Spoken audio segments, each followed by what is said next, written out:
네, 안녕하세요. 저는 법무법인 도하산의 서울사무소 대표변호사 윤호근 변호사입니다. 네, 이제 거의 막을 내리는 거의 한두 강 정도 남았는데요. 네, 5월달부터 쭉 시작됐었는데, 이제 거의 다 끝나갑니다. 네, 오늘 보실 내용은요, 가맹사업법 제13조 가맹계약의 갱신과 제14조 가맹계약 해지의 제한, 그리고, 스토어 트랜스퍼이라고 하는데, 점포의 이전, 그것과 관련된,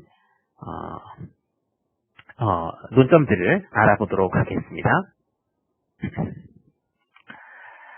네, 가맹계약의, 종료 및 갱신이라고 해서, 가맹사업법 제13조에 규정을 해두고 있습니다.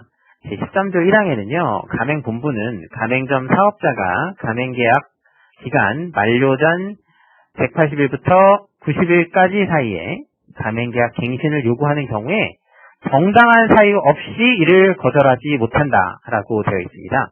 그래서 정당한 사유가 있어야만 가맹계약 갱신에 대해서 가맹본부가 이제 그만하고 나가시지요 라는 말을 할 수가 있다는 것입니다. 이 기간 윈도우를 잘 지키셔야 합니다. 그래서 6개월과 3개월 그 사이에는 언제든지 이 가맹계약 갱신할지 말지 여부에 대해서 가맹본부는 유의를 하고 있으셔야 되겠습니다.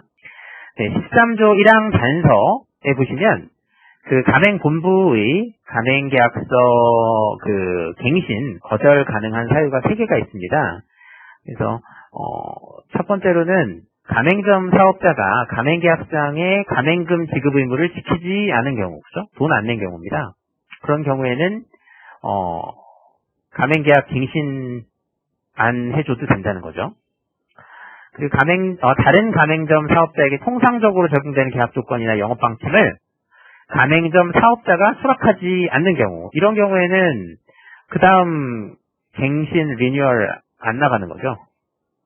그럼 세 번째로는 가맹사업 유지를 위해서 필요하다고 인정되는 것으로서 다음 항목 어느 하나에 해당하는 가맹본부의 중요한 영업 방침을 사업자가 지키지 않은 경우, 그래서 필요한 자격 면허 허가 취득에 관한 사항, 그거를 만약에 안 지켰다, 그러면 가맹계약 갱신을 해줄 수가 없는 거죠. 사실 보면은 자격이나 면허나 허가 취득 이런 게 가맹점을 운영을 하시면서 중간에 살짝 뭐가 이렇게 정지가 된다거나 예를 들어서 마사지 자격이 있어야 되는데 마사지 프랜차이즈에서 어떤 무면허가 됐다라던가 이렇게 중간중간 안 될 수도 있거든요. 근데 이거를 가맹계약 갱신하면서 가맹본부는 한번 챙겨보라는 의미입니다. 알고 보면 물론 가맹계약 갱신 거절 사유가 되지만, 그죠? 그리고 두 번째, 판매하는 상품이나 용역의 품질을 유지하기 위해서 준수에 관한 사항, 그죠? 퀄리티 컨트롤이라고 그러는데 퀄리티 컨트롤이 영 안 되는 거예요. 쭉 가맹점 얘가 하는 거를 봤더니, 가맹 사업자께서 하시는 걸 봤더니 너무 퀄리티 컨트롤 위반이 너무 많아요. 예를 들어서 음식점인데 바퀴벌레가 매번 나와가지고 불평불만이 많았다거나, 그거로 인해서 디폴트 에러 계속 줬었는데 시정도 늦다거나 이러면은 좀 어렵다는 거죠. 그 밖에 대통령령으로 정하는 사항이라고 되어 있습니다. 그래서 대통령령으로 정하는 사항은 이제 쭉 한번 읽어보시면 되겠고요. 가맹계약의 갱신이라고 해서 13조 2항, 이번엔 2항을 보시면은요, 2항에는 어떻게 규정되어 있냐면요, 가맹점 사업자의 계약갱신 요구권은 최초 가맹계약을 포함한 전체 가맹계약 기간이 10년 초과하지 않는 범위 내에서만 행사할 수 있다. 그죠? 아무리 계약갱신을 한다 하더라도 10년까지만 보장을 해주겠다. 법에서. 물론 그 이상을 더 하려면 할 수도 있는 거고요. 그래서 10년까지는 갱신을 해주겠다. 그죠? 법제화한 이유는요, 한국의 경우에는 가맹계약이 1에서 3년인 경우가 많습니다. 그래서 이는 투자 비용 회수를 위해서 그 턱없이 적은 기간인데요. 그런 어떤 그 힘의 불균형에서 사실상 1년, 2년 첫 번째 가맹 계약을 내주고 2년 정도만 이렇게 해줬는데 그러고 나서 저 갱신 못 해주겠어 이러면은 가맹점 사업자 입장에서는 막대한 인테리어 비용이나 이런 거 들어갔는데 가맹갱신이 안 되면은 중간에 확 떠버리거든요. 그렇기 때문에 그래서 최소 10년은 보장해준다는 차원입니다. 그래서 이런 규정이 왜 들어갈까요? 그래서 글로벌한 프랜차이즈 프랙티스를 보시면은요, 일반적으로 2000년 초반까지는 5년짜리가 많았습니다. 5년짜리도 많고 이랬는데 지금은 10년을 주거든요. 10년이어서 그래서 해외 규정에는 이런 디테일한 건 없는 거죠. 근데 한국의 경우에는 이런 가맹계약 갱신 이 항에 두고 있다. 그 이유는 한국은 지나치게 계약 기간이 짧은 경향이기 때문에 그것을 컨트롤 어느 정도 하기 위해서 이런 규정을 둔 것이다. 이렇게 생각을 하시면 되겠습니다. 그 가맹계약 갱신하고 관련해서요. 사항 보시면은 automatic renewal이라고 자동갱신이라는 게 있습니다. 보시면 가맹본부가 가맹계약 만료 전 6개월에서 3개월 사이에 그 가맹사업자에게 조건의 변경에 대한 통지나 가맹계약을 갱신하지 않는다는 사실의 통지를 서면으로 하지 않는 경우에는 계약 만료 전에 가맹계약과 같은 조건으로 다시 리뉴얼 된 것으로 본다. 다만 프랜차이즈 사업자는 가맹점 사업자는 자동갱신 되어버린 이후에도 60일 전까지는 이의가 가능합니다. 그렇죠? 그래서 여기 보시면 가맹점 사업자인데 이게 좀 오차입니다. 그래서 이 자동갱신을 해둔 거죠. 그래서 서면 통지를 가맹본부가 너랑 이제는 안 해. 라는 서면을 명백하게 주지 않으면 그냥 똑같은 컨디션으로 그대로 가는 것으로 일단은 보되 프랜차이즈에게는 옵션을 한번 주는 겁니다. 자동 갱신이 되어버린 후에도 60일 전까지는 이의 제기가 가능하다.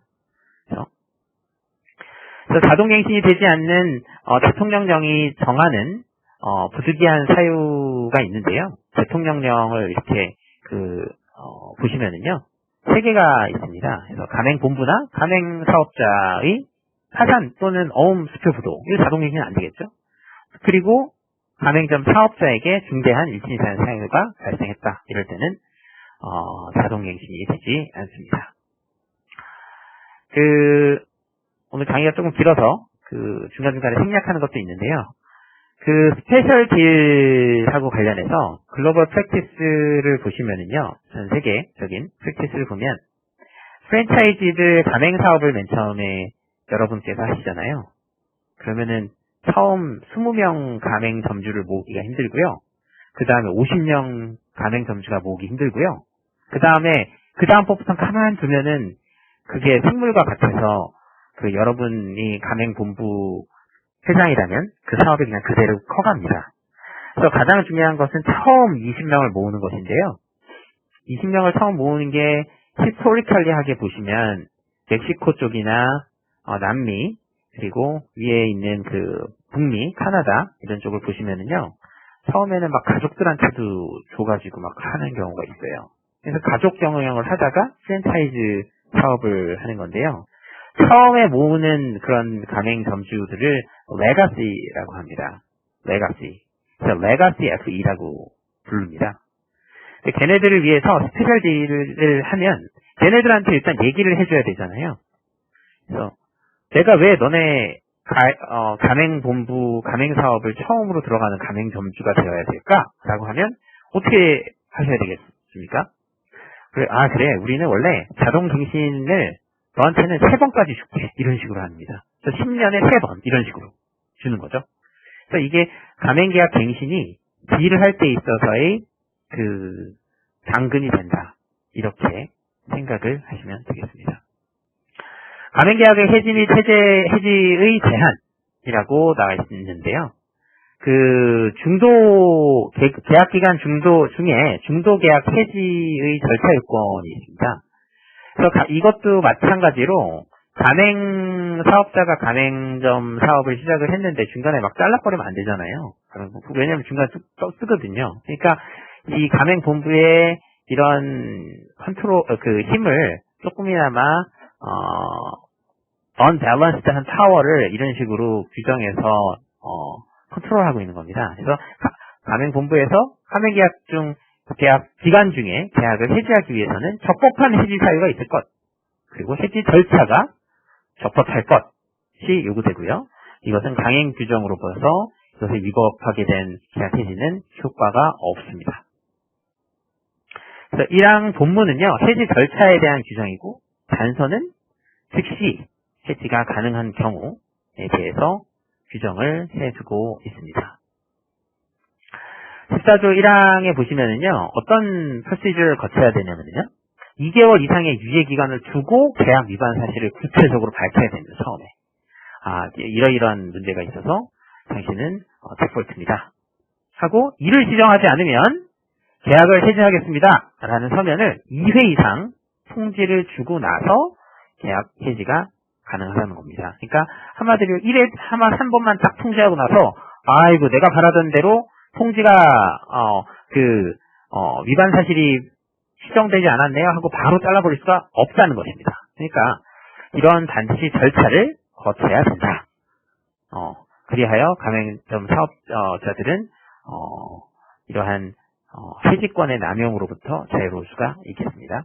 적법한 해지 사유의 예시를 제가 들어봤는데요. 어떻게 하면 중도 해지가 가능할까요? 그래서 수혜 이상 물품 배급을 연체하는 경우라든가, 아니면은 프랜차이즈가 품질 관리 의무를 위반한 경우라든가, 사람 먹는 건데 품질 관리 위반을 한다거나, 아니면은 물건을 파는 건데 맨날 재고 창고에 보면은 막 특이한 냄새가 나고 물건들 이상하고 사람들한테 맨날 컴플레인 오고 본사에서는 컴플레인 접수하기 바쁘고 그 점포 아주 문제 있다 이렇게 되거든요. 그래서 아니면 뭐 사전 동의 없이 가맹점을 막 양도를 해버린다거나요. 그런 경우가 있는데 굉장히 문제가 되겠죠. 네, 알겠습니다. 감사합니다. 고맙습니다. 네, 채팅을 주시는데요. 그 위법한 해지 사유에 대해서는 뭐가 있을까요? 프랜차이즈가 프랜차이저가 영위하는 사업과 유사한 업종에 종사했다는 것을 해지 사유로 하는 조항, 이게 실제로 있었어요. 그래서 이것을 해지 사유로 하는데요. 이게 사실 알고 보면 이게 서양인들과 한국 사람들의 인식의 차이기도 하거든요. 근데 위법한 해지 사유가 유사한 업종에 종사했다는 것을 해지 사유로 하는 건데, 그러면 가맹본부, 이게 사실 두 가지 양날의 칼이에요. 예를 들어서 제가 베스킨라빈스를 하는데 콜드스톤을 옛날에 하던 가맹점주가 베스킨라빈스를 하면서 애플리케이션을 냈어요. 저 베스킨라빈스 하고 싶습니다. 예, 알겠습니다. 했는데 딱 하고 나서 보니까 어떤 사람이 딱 얘기를 했어요. 얘기를 하는데 저 사람이 옛날에 콜드스톤 하던 사람이에요. 콜드스톤 아이스크림 팔던 사람이에요. 본사 입장에서는 쟤네가 혹시 날 숨기는 거 아니야? 왜 우리 시스템에 와가지고 베스킨라빈스 하려고 그러지? 이렇게 하면은 계약을 해지한다 라는 계약 조항이 프랜차이즈 어그리먼트에 있었어요. 그런 조항을 이유로 해지를 할 수가 없다라는 거예요. 근데 알고 보면은요, 해외의 실무는 어떤 줄 아세요? 해외에서는요, 전에 유사한 인더스트리에서 익스피리언스가 있다라고 하면은요, 더 좋아합니다. 왜냐하면, 콜드스톤에서 아이스크림을 팔아봤으면, 내가 지금 바스킨라빈스 가맹본부인데, 본부 입장에서는 땡큐라고 합니다. 쟤네들은. 그러니까 이게 인식의 차이인 거예요. 한국과 해외의 인식의 차이인데, 대부분의, 인구의 한 절반 이상은 그런 것을 오히려 더 좋게 생각한다는 거죠.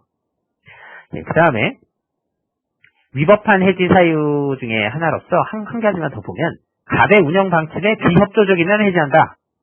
이거 비협조적인지 협조적인지는 그거를 측정을 할 수가 없잖아요.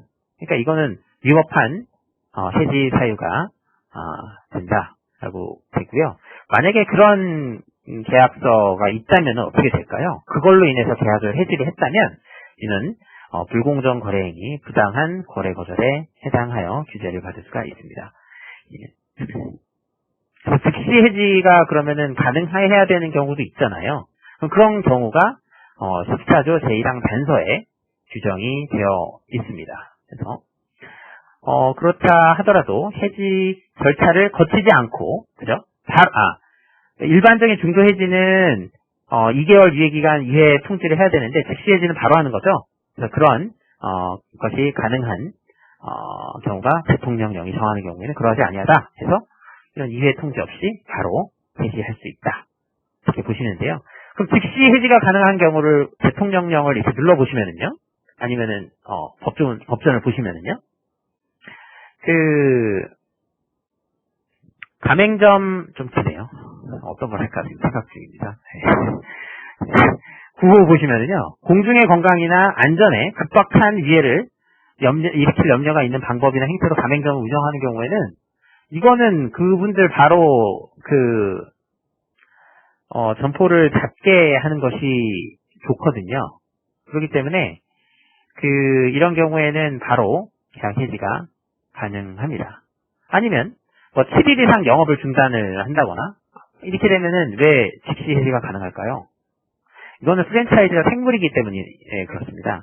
예를 들어서 점포는 있는데 고객들이 딱 갔는데 오늘 내가 지금 커피 이걸로 먹고 싶은데 여기 문 닫았네? 그러면 어떤 생각을 하냐면요. 여기 망했나 보다 이렇게 생각합니다.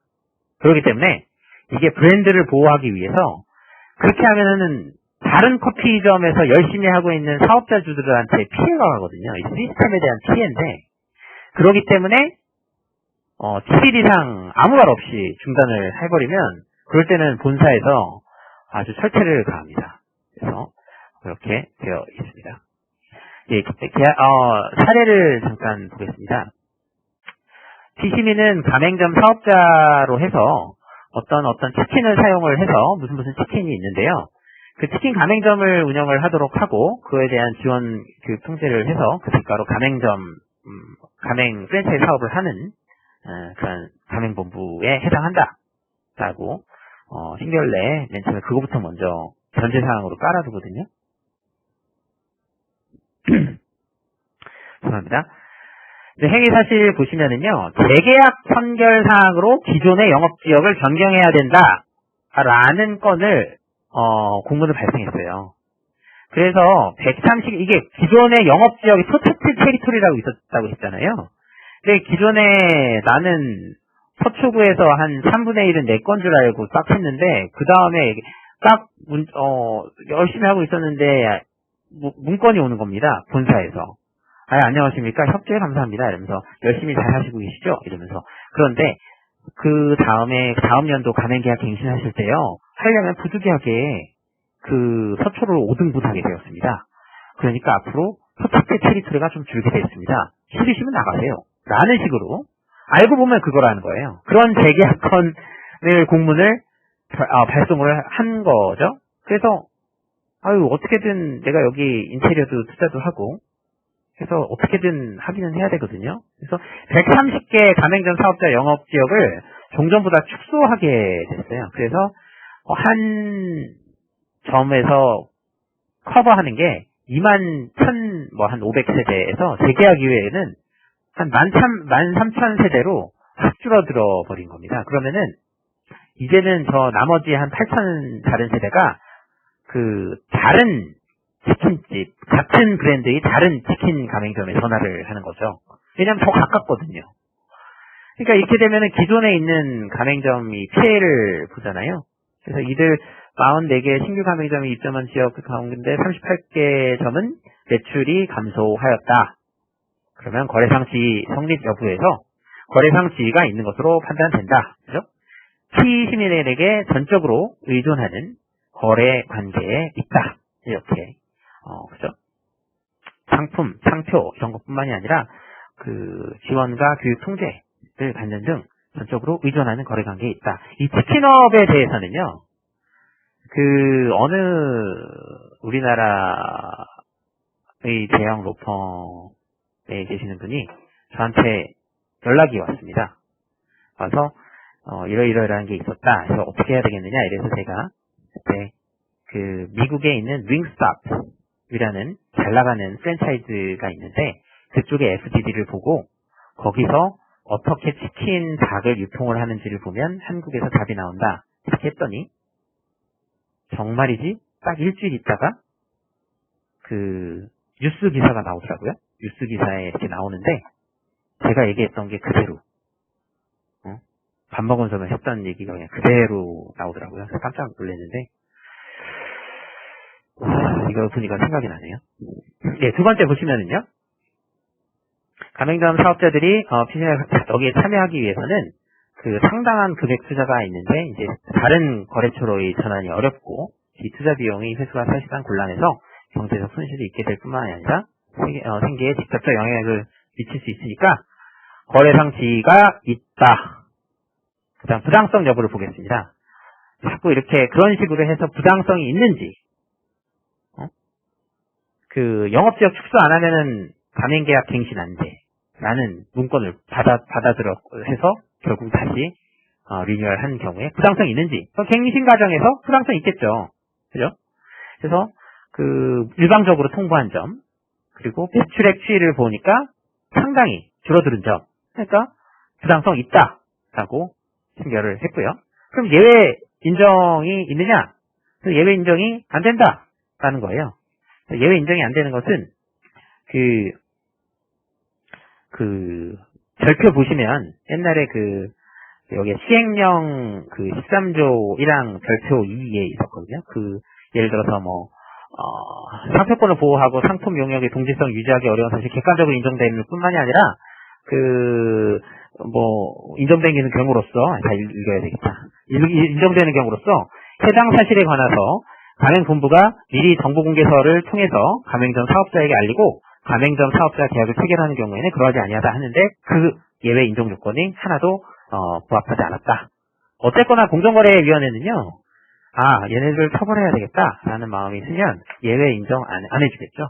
그래서 주문은 시정조치 과징금 그렇죠? 이렇게 나왔다. 이렇게 한번 생각을 하시면 되겠습니다. 그래서 서면 통지의 문안을 보시면은요. 이렇게 통보를 합니다. 피시민은 가맹 계약을 갱신하는 과정에서 자신의 거래상 지위를 이용해서 종전의 영업지역을 축소하는 내용으로 거래 조건을 변경함으로 인해서 가맹점 사업자에게 부당히 불이익 주는 행위를 해서는 안 된다라고 이것을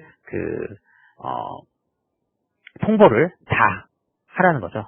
그러니까 가맹점 사업자들한테 내가 그때 했던 건 잘못했어라고 통보를 하라라는 것이죠. 그 다음에 가맹계약 해지에 대한 판례 사안이 있습니다. 그래서 무슨 FI라고 이게 신발이 아니라 의류를 제조 판매하는 가맹 사업이에요. 그래서 저도 어제 일요일날 이거 찾아봤었는데요. 가맹점 운영권을 부여받은 가맹점 사업자가 원고고요. 가맹본부는 피고고요. 그래서 어떤 가맹계약을 체결을 했냐면요. 걔네들의 FA를 보니까 18조 제4호에 피고의 영업정책상 원고의 판매가 저조하거나 판매 활성화가 불가능하다고 판단되면 그러면 계약을 해지할 수 있다라는 거예요. 이거 충분히 납득은 가는데 이거를 디테일하게 좀 잘 썼었어야 돼요. 근데 이거 컴플라이언스에서 놓친 거죠, 가맹본부가. 그래서 게다가 더 그런 것은 서면 통보 후 임의로 계약 해지할 수 있다. 그러니까 이 계약에 의하면은요, 판매가 좀 저조해. 좀 안 되는 것 같아. 이러면 서면 통보 후에 내가 막 그냥 계약 해지를 해버릴 수가 있는 상태였는데, 그래서 피고는 판매 부진에 따른 매장 확장 이전의 건이라는 제목으로 내용 증명을 원고 가맹점주에게 보냈고요.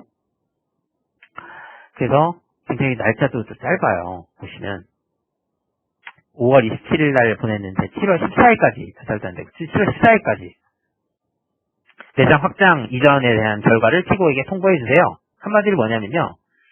너네 못 파니까 그 지역 가지 말고 딴 지역 가. 이거거든요. 그래서 문제는 뭐냐면, 그렇게 하게 되면은요, 그, 인테리어 비용 누가 내죠? 가맹 점주가 내죠?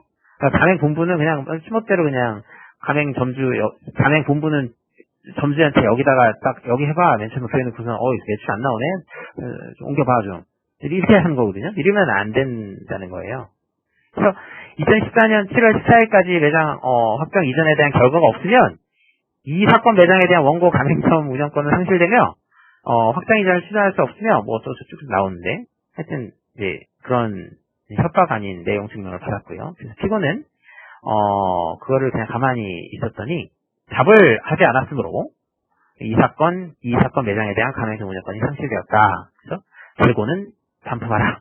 라는, 하면서 계약을 통지를 했는데요. 그 법원 판단은요. 가맹사업법 14조 1항 본문에 가맹계약 해지하려면은요. 그죠? 2개월 이상의 유예기간 두고 시정하지 않으면 해지한다는 사실을 서면으로 2회 이상 통지를 해야 되는데 강행 규정이고 그 2회 이상 통지도 안 했고요. 2개월 이상의 유예기간도 두지도 않았어요. 그래서 1회만 또 통지를 했고요. 그래서 이 사건 통지는 해지 통지는 가맹사업법 14조에 의해서 효력이 없다. 가맹계약은 해지된 것이 아니다. 라고 하는 거죠. 근데 이미 관계는 둘은 틀어졌겠죠. 그래서 그 주문 보시면은요, 얼마 해서 언제부터는 5%, 그 다음날 까지는 20%에 계산한 돈을 지급하라 해서 원고의 나머지 청구 기각되었습니다.